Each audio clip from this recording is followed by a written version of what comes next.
Welcome back to Gold Derby. We are here today to talk about the 2023 Oscar nominations, which were just announced in the wee hours of Tuesday, January 24th.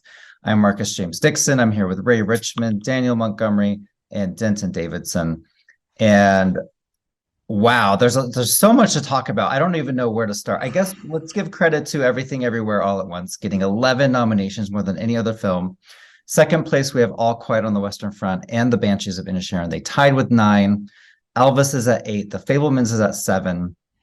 Lots of good movies there. I do want to highlight Ann Thompson is the best expert at Gold Derby. She got 95 correct out of 120 predictions.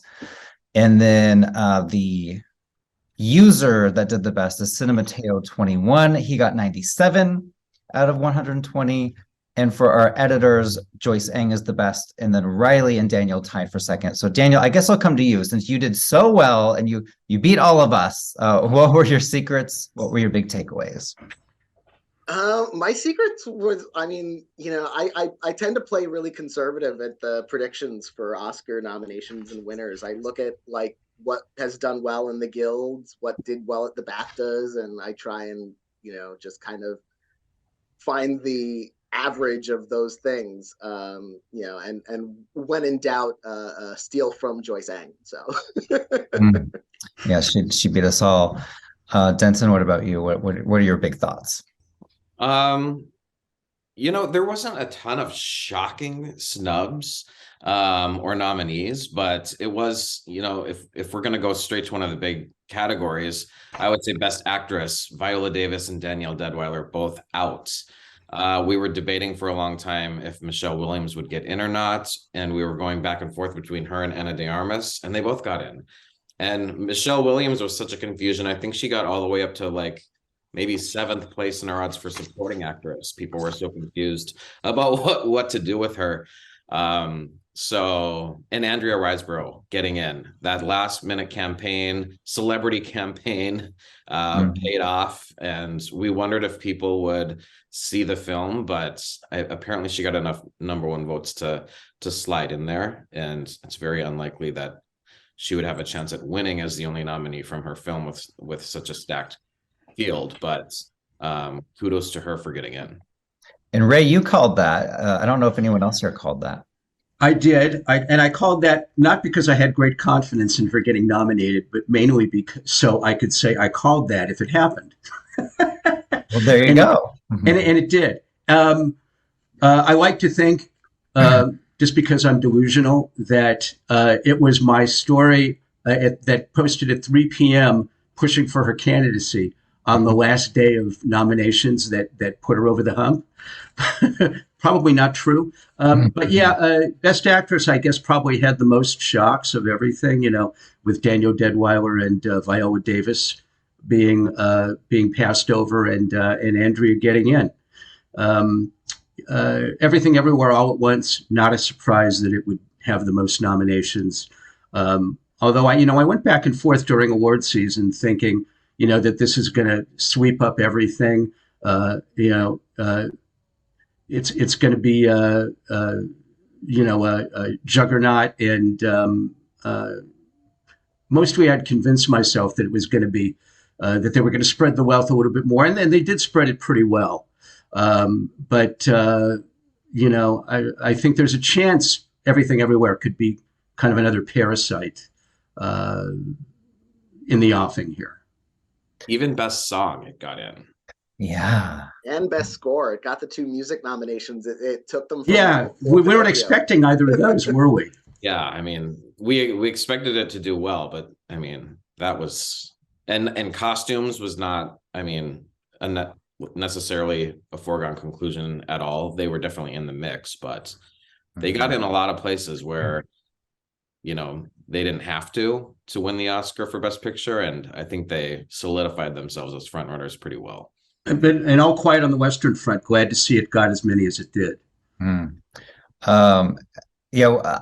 bummed though, no director and no film editing for All Quiet, because I had made a switch after we all talked 4 days ago. I switched to All Quiet for Best Picture, And then, as the nominations are coming in, I'm like, oh, did I just miss editing? Like, that's not good. And then it missed director. But I mean, it still has 9 nominations. And keep in mind, just last year, Coda won Best Picture without picture and editing. So it has happened very recently. But I think I would be a crazy person at this point to go against everything everywhere in my winner predictions. Yeah, I think All Quiet on the Western Front. I wrote an article analyzing who's up and who's down. Even with 9 nominations, I put All Quiet on the Western Front down just because it's this big war epic, technical, and it misses editing and directing, 2 categories you would think the war movie would get into with all those craft nominations. It's true.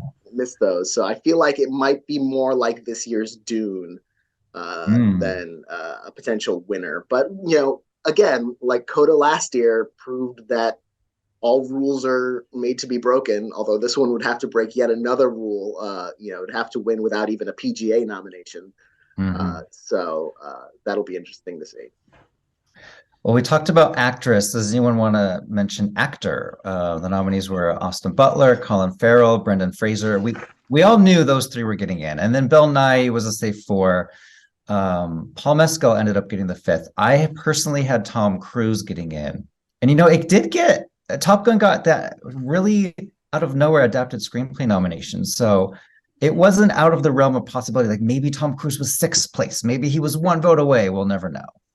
Our odds aced this category, so you went against the odds, and it did get that weird screenplay nomination, but it missed what I think is the biggest snub of all is cinematography, which I think people thought was going to be a slam dunk win. I think people just sort of forgot about that category and assumed Claudio Miranda was going to win, and he's not even there. So that's going to be interesting to see how that plays out between the other films. I really think Elvis could sneak in there, Mandy Walker, or All Quiet on the Western Front. I think it might be between those 2.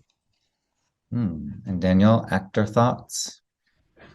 This was one of the few categories where I went 5 for 5. I did go with the odds. I had Mescal in. Although to my credit, I predicted Paul Mescal before he made it into 5th place. So I helped.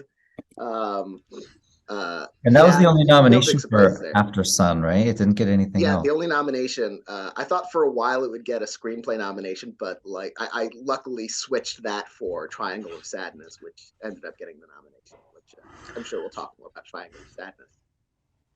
And Ray, what about you? Well, I went for Paul Mescal mainly because Daniel did. This was one of the few where I went 5 for 5 also. Our odds were dead on with this one. And, the question was never really going to be who was going to get nominated, but who's going to win.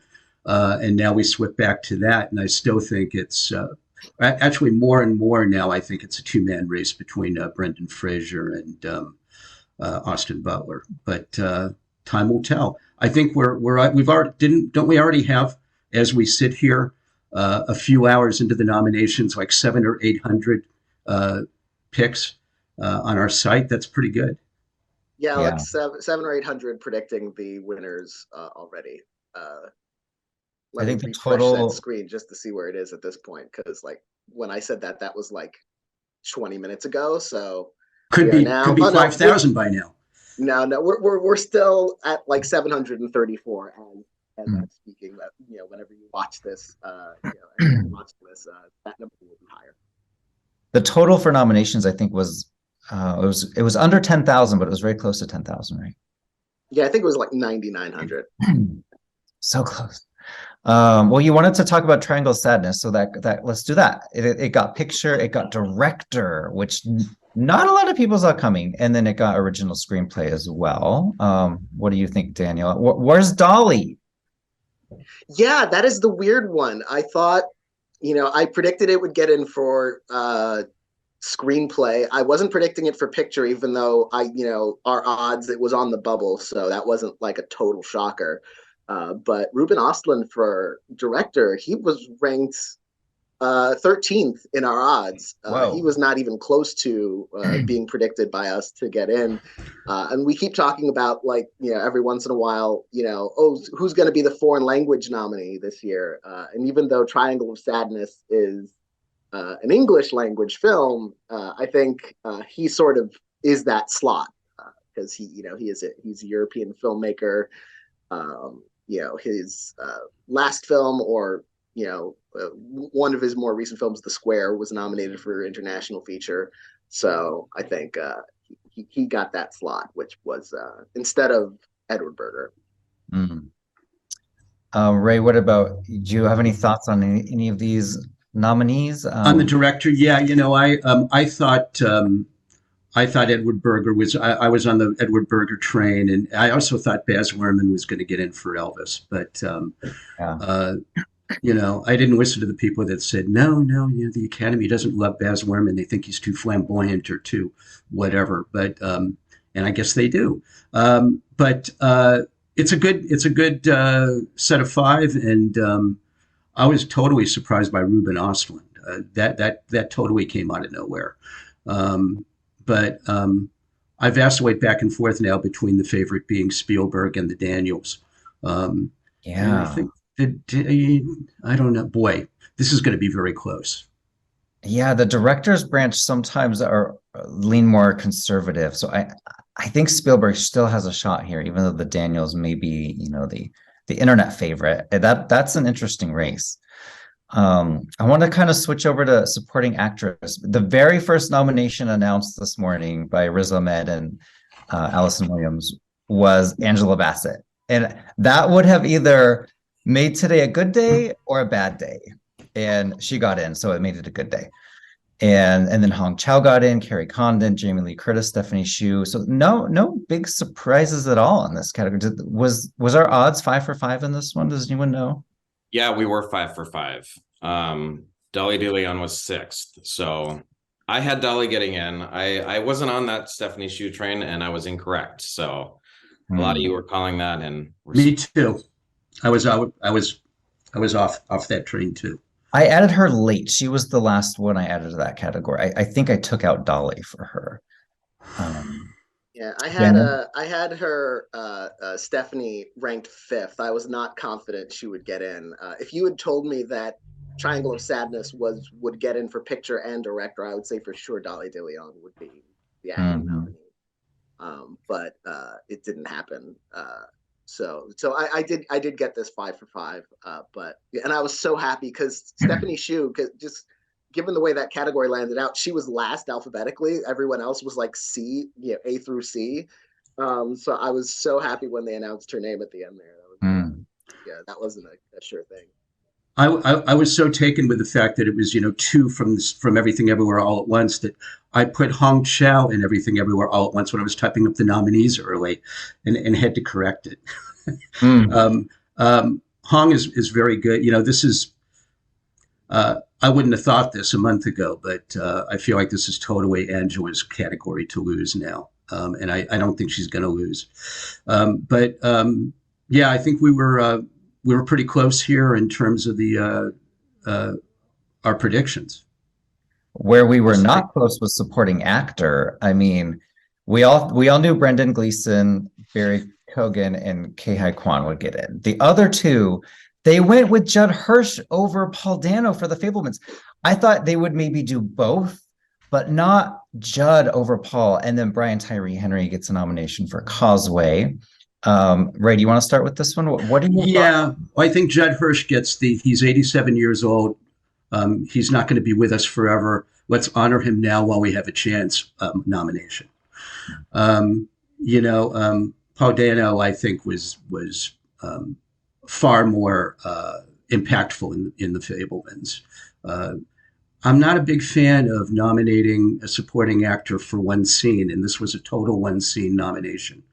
Brian Tyree Henry, I think that was somewhat surprising, and I'm glad to see it. I really liked Causeway a lot.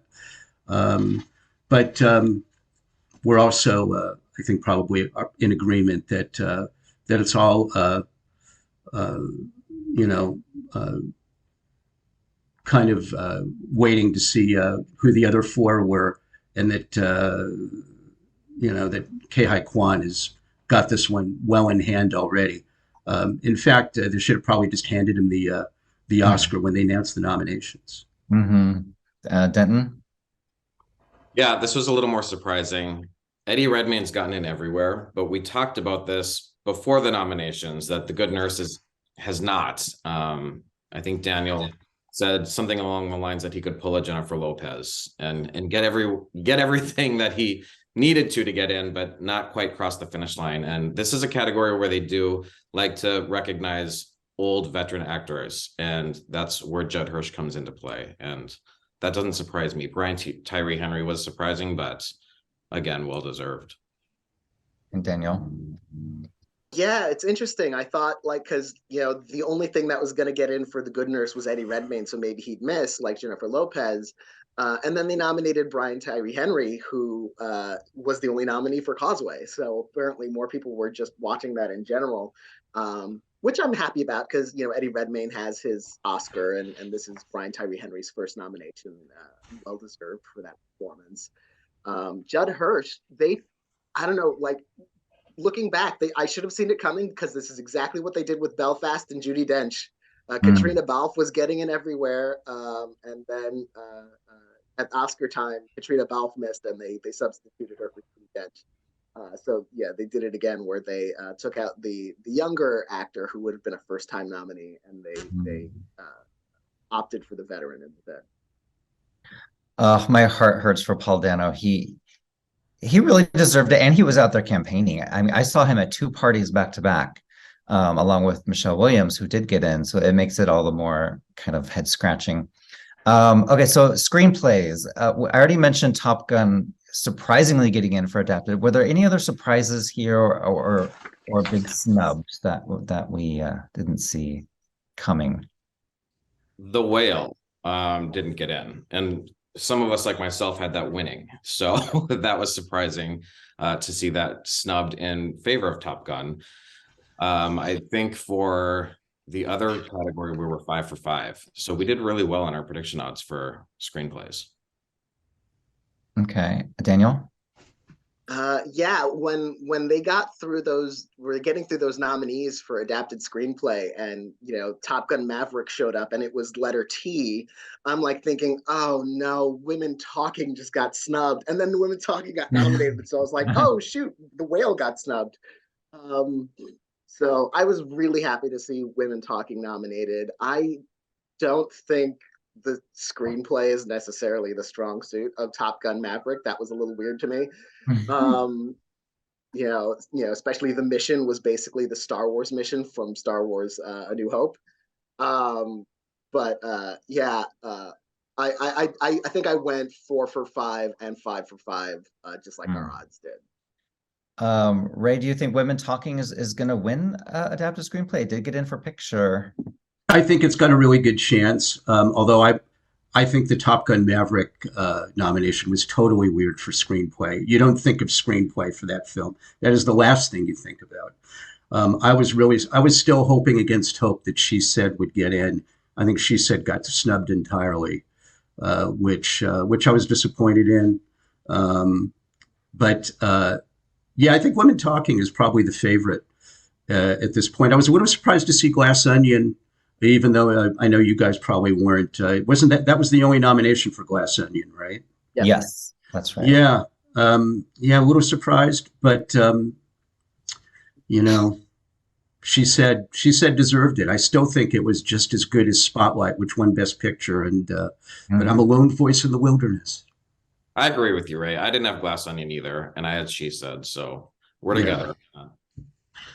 Yeah, I had Glass Onion. I thought Glass Onion would be the film that gets only picture and adapted screenplay, and it ended up being Women Talking, which I'm not too sad about, just because I loved Women Talking so much. So when I heard it, announced twice as a nominee, I was thrilled. And the fact that it got that picture nomination means that it could win screenplay. It's got a really good shot there, because the only other Best Picture nominees up for adapted screenplay are the 2 action films, All Quiet on the Western Front and Top Gun Maverick, where you don't necessarily think of them for writing as much as not at all. I think if Women Talking did not get in for picture, it would be very vulnerable for adapted screenplay. I think we talked in our last Slugfest that maybe Eternal Sunshine was the last screenplay to win without a picture nomination. But the fact that Women Talking got both, I am 100% going to predict it to win adapted screenplay. I think there's a lot of people out there that want to see Sarah Polley with a trophy in her hand, and this is the chance to do that. Yeah. And I wonder what the last time is a film won adapted screen or won a screenplay category on its only nomination. Because if without that Best Picture nomination, it would be the only nomination for Women Talking, which would have made it even harder.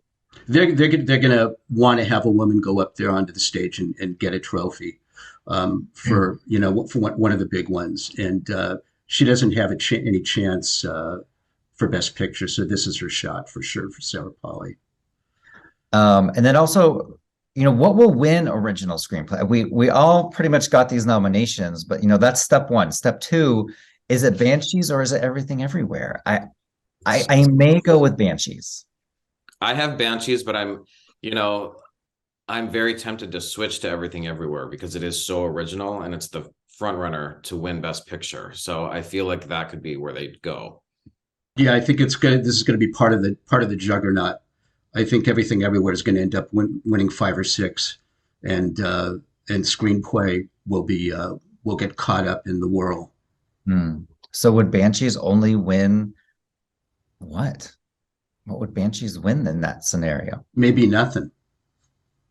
I could see Banshees winning Best Actor. The fact that it did so well with the acting branch, Colin Farrell is overdue. I think he's right up in there with Brendan Fraser and Austin Butler. His film is actually the most nominated out of those 3 for Best Actors. So I mean, you have to think about that now. Brendan Fraser is the only nominee for The Whale. Well, it got Hong Chow. Yeah. Oh, and Hong Chow. Okay. Yeah. Okay. But it missed 2 big ones in Best Picture and Screenplay, which we all thought it would get into, or had a good chance of getting into. Well, yeah, I think it probably just missed the cut for Best Picture. I'm sure. We'll have a million assignments. Should we just kind of talk a little about the below the lines? Like, is there any one category you want to mention before we wrap up? Again, I just think it's cinematography that's really interesting now. And I'm curious to see how that goes. I would love to see Mandy Walker win that for Elvis. I thought that she was so great in her vision of that. Well, speaking of below the line, I wanted to see, because knowing that Elvis got 8 nominations, I wanted to compare it to Moulin Rouge, because I thought Moulin Rouge didn't that get 8 nominations without director and screenplay also, and it got 8. Indeed did. And actually, when I opened up Moulin Rouge's award nominations, it got the same 8. With the exception of a lead actor, lead actress, difference, where Moulin Rouge got Nicole Kidman and this Elvis got Austin Butler. Wow. But production design, which was formerly known as art direction, set decoration, costumes, picture, lead acting, cinematography, film editing, makeup, sound. Look at that. And what did Moulin Rouge win? It won both of the awards for Catherine Martin, production design and costume design, which I think Elvis could easily repeat. Elvis has a good shot at those, yeah. So it could end up with the exact same nominations and wins as Moulin Rouge, and still Baz Luhrmann. His wife is going to have 6 Oscars, and he's going to have still probably none. Poor guy. Part of me thought RRR was going to get a Best Picture nomination, but I thought that. Yeah, but I was glad to see it's still in there for Best Song, and I think it's got a chance to win. I think so. I'm going to predict it for song. Yeah, 100%. Diane Warren got in again. I'll never betray her again. I thought with the honorary Oscar, maybe they wouldn't do it this time for a film that hasn't been widely recognized, but she did it again. So never bet against Diane Warren. No, ain't that the truth? I hope they perform. Pinocchio did very poorly. It missed score and song, which I thought it would get in both. Which one? Nomination, I think, is for animated feature. Yeah. Oh, Pinocchio. I'm happy that Volker Bertelmann got in for All Quiet original score. He was not predicted in our odds, but that was one of my long shots that paid off. All my other long shots did not pay off. Just this one. I got one. No, I'm just kidding. I want to hear somebody open the envelope and announce that a winner is called My Year of Dicks. I would love be when they worth announced that everything. nomination. That was It's the the best. highest reviewed of the 5. I mean, it has the It's- best, but I don't know if they're going to go for that type of film. You know, when you see an ostrich, don't like 9 times out of 10 they go with whatever has an animal in it. I haven't seen that one, so I don't know if the ostrich is cute or not. Might make a difference. My theory in animated short is it usually goes to the one that has the longest name. And I think we have 2 of them here. And Ostrich told me the world is fake, and I believe it. And the boy, the mole, the fox, and the horse. That's about 6 of 1. And they both And have that's animals. like 3 animals. What I've been doing is I'll watch all of the shorts in all of these 3 categories, and then I'll just pick the one that is my favorite, that affects me the most.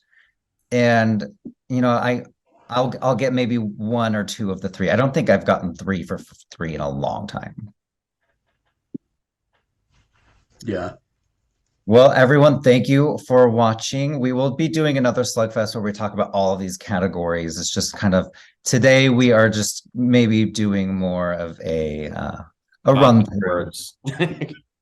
But you can go right now, make your predictions at Gold Derby for what will win the Oscars, as well as the BAFTAs and all of the Guild Awards. You know, every single one you can predict at Gold Derby, and also the box office and the Billboard weekly events. So go make your predictions right now.